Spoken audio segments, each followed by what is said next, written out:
where does that come from? Because I get what you're saying, but people listening to this won't necessarily understand that you're trying to achieve a certain target or achieve like 100% every single time. So where does that come from?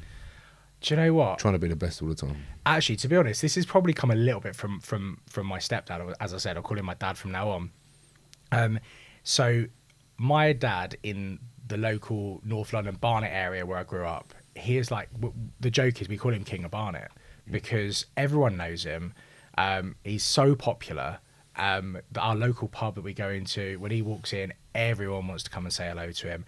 And everyone used to say to me, you know, your dad's a great guy. He's this, he's that. You know, he was the best rugby player I've ever played with. That was another thing I get all the time. And growing up, I think I just wanted to, because I knew that I didn't have his blood running through my veins, I felt maybe a bit inferior. And I felt like I had to live up to his expectations, which, you know, he seemed to just glide through life really easily. And I struggled. You know, for me to get good grades at school, for example, I had to work my arse off. It didn't come, has come naturally to me, really. Even playing rugby, you know, I achieved some pretty decent things playing rugby as a kid. You know, I played in the Saracens Academy for a little while. I had to work 7 times as hard as anyone else to get to that same level because I just wasn't naturally good at it. And I think that's what sort of drives me. Now I've got over those daddy issues of having to live up to his expectations, and actually I look at how he runs his business and I go, that's not how I'd run my business. So actually the sort of the God persona's gone a little bit. The crown's slipped, if you like. But I still just, I just want to be the best.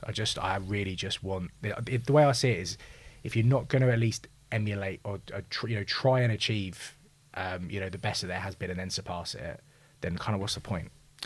And how do you get rid of them, not so much daddy issues, but that, obviously you're trying to live up to his expectations. How do you sort of get rid of that? For anyone listening, because I know for a fact there's someone listening.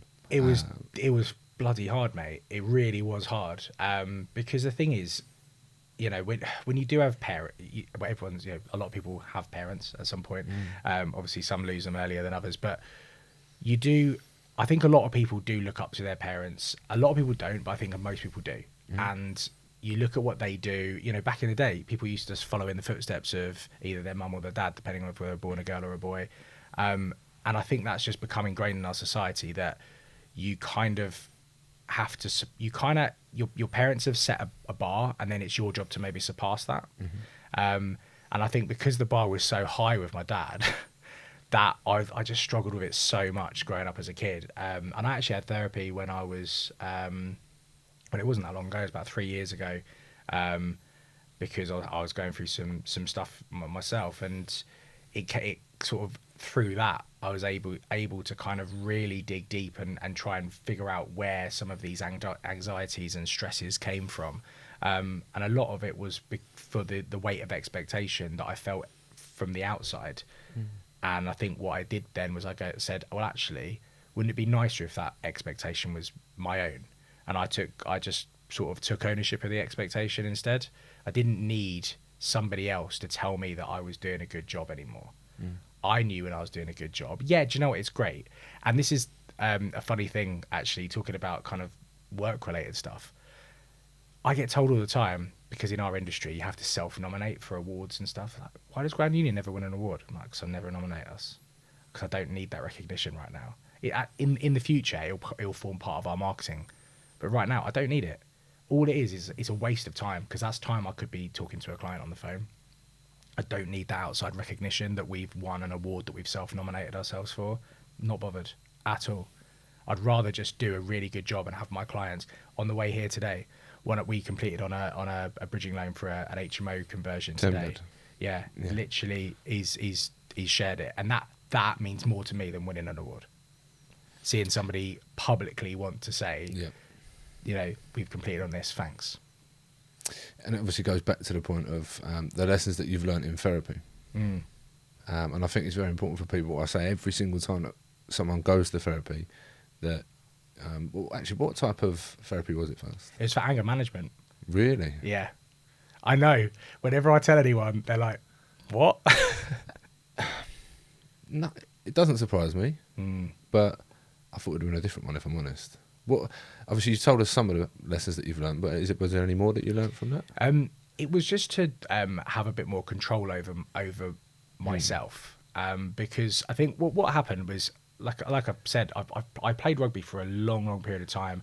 One of the reasons I think I didn't go pro, because I think I had the mental strength to go pro, was because I had a really bad injury when I was 18, standard. I dealt with that by just drinking loads for like a year after that. But I, you know, rugby is a physical sport, and you perhaps don't realise how much of your stresses and strains of your daily life you are able to release by playing a game at the weekend, going to training, going to the gym hard, and all that kind of stuff. And when that suddenly comes to an end, because it stopped, I broke my ankle, so it wasn't on my terms either. Which has always kind of annoyed me, and I always feel like I need to just play one more game of rugby just to say, right, I'm retiring now on my own terms. Yeah. But I suddenly didn't have that output to get rid of those stresses and strains, and I have a stressful job as well. I've got a lot of demands on my time, and a lot of people that have very high expectations of me as well, which are kind of, when you are relatively successful, you are kind of a victim of your own success, that people expect that high level 24/7. And I think it just kind of got to me in the end. My wife at the time also struggled with